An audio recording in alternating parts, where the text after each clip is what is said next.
केंद्रीय मंत्री पीयूष गोयल के जयपुर प्रवास का आज दूसरा दिन है। एक खास कार्यक्रम, इस दौरान क्या कुछ कह रहे हैं, चलिए सुनवाते हैं। वर्ग के लिए 9 वर्ष में हुआ, लेकिन जब हम माननीय प्रधानमंत्री मोदी जी के पास उनके मार्गदर्शन के लिए गए तो प्रधानमंत्री जी ने कहा कि हमें किसी को जाके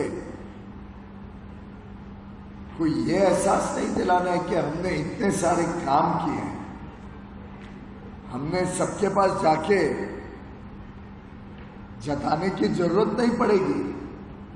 क्योंकि शायद ही कोई एक व्यक्ति हो इस देश में जिसको प्रधानमंत्री नरेंद्र मोदी जी की सरकार ने 9 वर्ष में किसी न किसी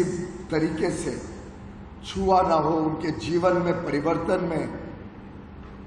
बदलाव के लिए काम ना किया हो। शायद ही कोई व्यक्ति आपको पूरे देश में मिले। लेकिन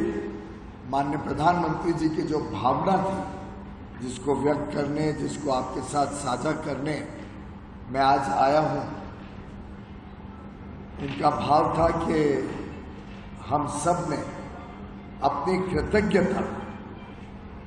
आप सब तक पहुंचानी है, आपका साधुवाद करना है,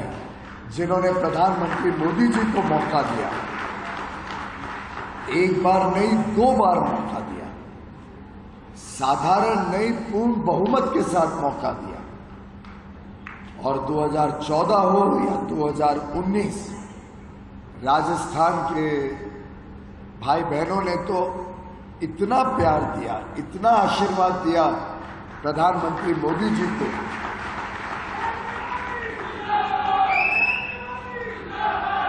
तो दोनों वक्त सभी सीटें मोदी जी के झोली में डाली, उनको और सशक्त किया। और आपके समर्थन, आपके प्यार की वजह से गत 9 वर्षों में प्रधानमंत्री मोदी जी ने इस देश के सोचने का ही ढंग बदलने का प्रयास किया। प्रयास में अलग अलग विषय जुड़े हुए हैं पूरे देश के संबंध में, राजस्थान के संबंध में। और मुझे लगता है कि कोई भी विशेषज्ञ अगर कलम लेके लिखने जाए तो शायद आजादी के बाद 75 वर्ष में ये एक सुनहरा 9 वर्ष का समय गुजरा है भारत के लिए, जिसमें इस देश के हर गरीब को, इस देश के निम्न मध्यम वर्ग या हर मध्यम वर्ग परिवार को, इस देश के हर किसान को, इस देश के व्यापार या उद्योग जगत के लोगों को, समाज के उन लोगों को जो वंचित रहे, शोषित रहे, पीड़ित रहे, जिन्होंने वास्तव में प्रगति और विकास का लाभ देखा नहीं था, ऐसे हर एक व्यक्ति तक पहुंचने का काम प्रधानमंत्री नरेंद्र मोदी जी ने गत 9 वर्षों में अपने अलग अलग कार्यों से किया है। मुझे अभी भी याद है 2014 में जब सरकार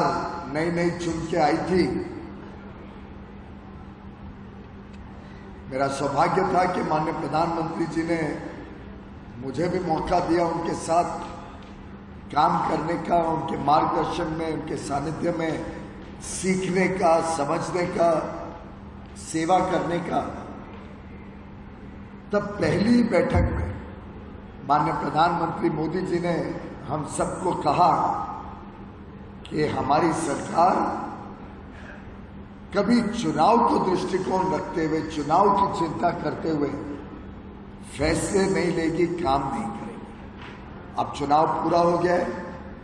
जनता ने हमें आशीर्वाद दिया है, पूर्ण बहुमत की सरकार बनी है। हमें एक निर्णायक सरकार देनी है, हमें एक ऐसी सरकार देनी है जो गरीबों के लिए समर्पित हो, जो किसानों के लिए समर्पित हो, महिलाओं के लिए समर्पित हो, युवाओं के लिए समर्पित हो, हर उस वर्ग की चिंता करे जो वर्षों से वंचित रहे, सरकार का एक एक पाई जो इस देश की जनता